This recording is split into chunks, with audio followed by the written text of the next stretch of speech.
Hello friends! Welcome back to Real Talk with Kim. At this time, iba naman ang atake natin. So nandito tayo, nag-excursion muna tayo dito, isa sa resort dito sa Amouage, para gumawa ng isang trending na at pinag-uusapang refreshment na sabi napakasarap daw at nag-originate sa China. First, i-prepare natin ang Sprite. Second, prepare natin ang tea. So mag-start na tayo ngayon kung paano gawin yung refreshment na sinasabi nilang napakasarap. Ayan. Sabi, open natin, then kuha tayo ng 2 tea bags.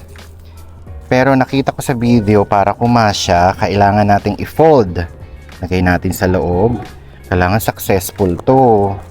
No, kundi ma-award tayo. At sabi talaga nila, kasi karamihan talaga sa video, super sarap daw. So, babad lang natin siya for 30 minutes or mas mahaba. Then, itakpan natin. So, ganito namang itsura niya. Then, pag pinlagay natin sa freezer or sa cooler, kailangan nakababa siyang ganon. Bongga, di ba? Ayan, so, make sure na nakaganyan siya para mapunta lahat yung lasa nung tea dun sa Sprite. Okay, then gawin din natin tong isa. Wow, ang ganda ng tunog. And then, again, 2 tea. Fold din natin para kumasya. Yan, 2. Ano ba yung lasa nito? Nakaka-intriga. Ay, umano siya. Tapos takpan natin. And then, ipapalagay muna natin siya sa cooler for 30 minutes. Ayan. Let's wait. See you. Habang hinihintay natin yung experiment na ginawa natin kanina, mag-iikot-ikot muna tayo sa karagatan.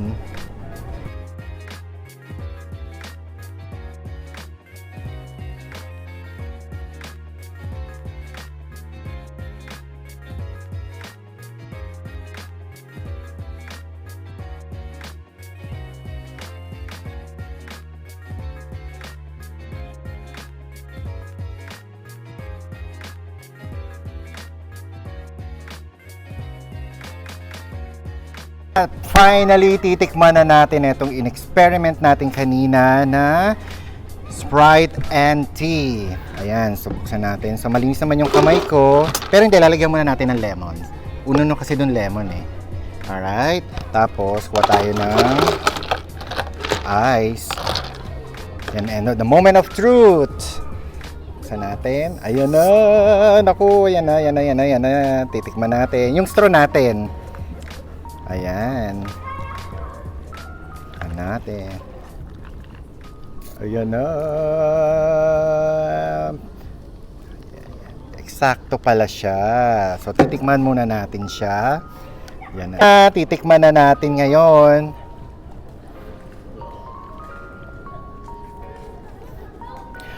Sarap. Oo nga. Yum. Ang sarap.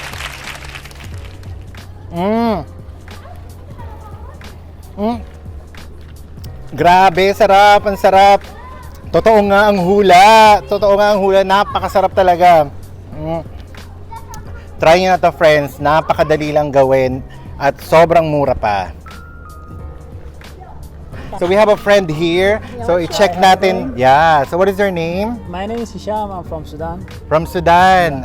Yeah, he's one of the lifeguard here in Dragon Hotel. So no alcohol, don't worry. So taste it. So give us the feedback. Amazing. Wow! So 1 point. Thank you very much. Take it with you. Amazing. Take it with you. Thank Thanks so you. much. Thank you very much to the General Manager of Dragon Hotel Resort in Amouage, Mr. Faisal Al Fakir, and Mr. Adel sa ginamit nating boat ride kanina. Thank you very much and more power.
Welcome to Muju at Idam, a dragon resort. Enjoy!